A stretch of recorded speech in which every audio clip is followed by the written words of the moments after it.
Ladies and gentleman, ರಾಜ್ಯ ರಾಜಕೀಯದಲ್ಲಿ ಈಗ ಗೃಹಲಕ್ಷ್ಮಿಯದ್ದೇ ಸದ್ದು. ಈಗ ದಾವಣಗೆರೆ ದಕ್ಷಿಣ ಹಾಗೂ ಬಾಗಲಕೋಟೆ ಕ್ಷೇತ್ರಗಳ ಉಪಚುನಾವಣೆಗೆ ಅಖಾಡ ಸಜ್ಜಾಗಿರುವಾಗಲೇ ರಾಜ್ಯ ಸರ್ಕಾರ ಮಹಿಳೆಯರ ಖಾತೆಗೆ ಬಾಕಿ ಇದ್ದಂತ ಹಣ ಹಾಕಿದೆ. ಕಾಂಗ್ರೆಸ್ ಎಲೆಕ್ಷನ್ ಟೈಮಲ್ಲೇ ಯಾಕೆ ಹಣ ಹಾಕಬೇಕಾಗಿತ್ತು? ಕಾಂಗ್ರೆಸ್ನ ಈ ನಡೆ ಈಗ ಬಿಜೆಪಿಗೆ ಯಾಕೆ ತಲೆನೋವಾಗಿ ಪರಿಣಮಿಸಿದೆ? ಈ ಬಗ್ಗೆ ಚುನಾವಣಾ ಆಯೋಗ ಗರಂ ಆಗಿದ್ಯಾಕೆ? ಈ ಕುರಿತಾದ ಕಂಪ್ಲೀಟ್ ಡೀಟೇಲ್ಸ್ ನಿಮ್ಮ ಮುಂದೆ ಇಡ್ತೀನಿ. ಎಸ್ ವೀಕ್ಷಕರೇ, ನೆಲ ಜಲ ಭಾಷೆಗಾಗಿ ಪ್ರಾಮಾಣಿಕ ಪತ್ರಿಕೋದ್ಯಮ. ನೀವು ನೋಡ್ತಾ ಇದ್ದೀರಾ ಫೋಕಸ್ ಟಿವಿ. ನಾನು ಪವಿತ್ರ.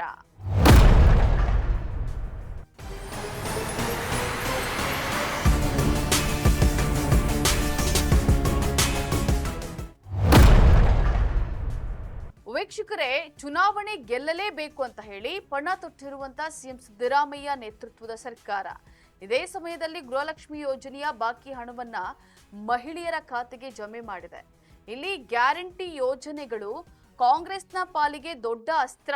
ಅದರಲ್ಲೂ ಕೂಡ ಗೃಹಲಕ್ಷ್ಮಿಯ 2,000 ರೂಪಾಯಿ ಮಧ್ಯಮ ಮತ್ತು ಕೆಳವರ್ಗದ ಮಹಿಳೆಯರ ಮೇಲೆ ದೊಡ್ಡ ಪ್ರಭಾವವನ್ನ ಬೀರುತ್ತೆ ಅನ್ನೋದು ಕಾಂಗ್ರೆಸ್ನ ಲೆಕ್ಕಾಚಾರ.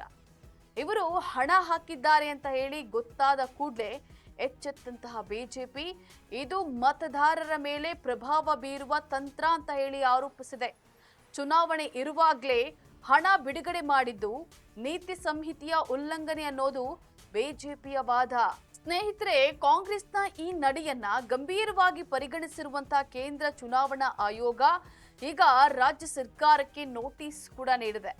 ಕೇಂದ್ರ ಚುನಾವಣಾ ಆಯೋಗದ ಕಾರ್ಯದರ್ಶಿ ಪವನ್ ದಿವಾನ್ ಅವರು ರಾಜ್ಯ ಸರ್ಕಾರದ ಮುಖ್ಯ ಕಾರ್ಯದರ್ಶಿಗಳಿಗೆ ಖಡಕ್ ಪತ್ರವನ್ನ ಬರೆದಿದ್ದಾರೆ. ನೀತಿ ಸಂಹಿತೆ ಜಾರಿಯಲ್ಲಿರುವಾಗಲೇ ಇಂತಹ ಕ್ರಮ ಕೈಗೊಂಡಿದ್ಯಾಕೆ?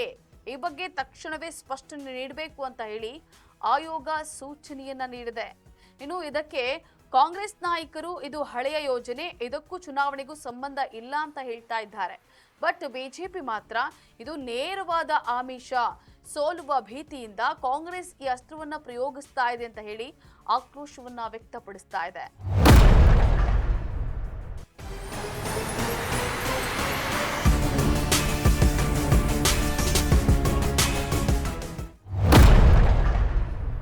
ಒಟ್ಟಿನಲ್ಲಿ ಗೃಹಲಕ್ಷ್ಮಿ ಹಣ ಬಿಡುಗಡೆ ಆಗಿರೋದು ಈಗ ದೊಡ್ಡ ರಾಜಕೀಯ ಬಿರುಗಾಳಿಯನ್ನೇ ಎಬ್ಬಿಸಿದೆ. ಸೊ ಲಕ್ಷ್ಮಿ ಕಟಾಕ್ಷ ವರ್ಕೌಟ್ ಆಗುತ್ತಾ ಅನ್ನೋದನ್ನ ಕಾದು ನೋಡ್ಬೇಕಾಗಿದೆ. ಇದಾಗಿತ್ತು ಈ ಕ್ಷಣದ ಅಪ್ಡೇಟ್ಸ್. ನೆಲ ಜಲ ಭಾಷೆಗಾಗಿ ನೋಡ್ತಾ ಇರಿ ಫೋಕಸ್ ಟಿವಿ.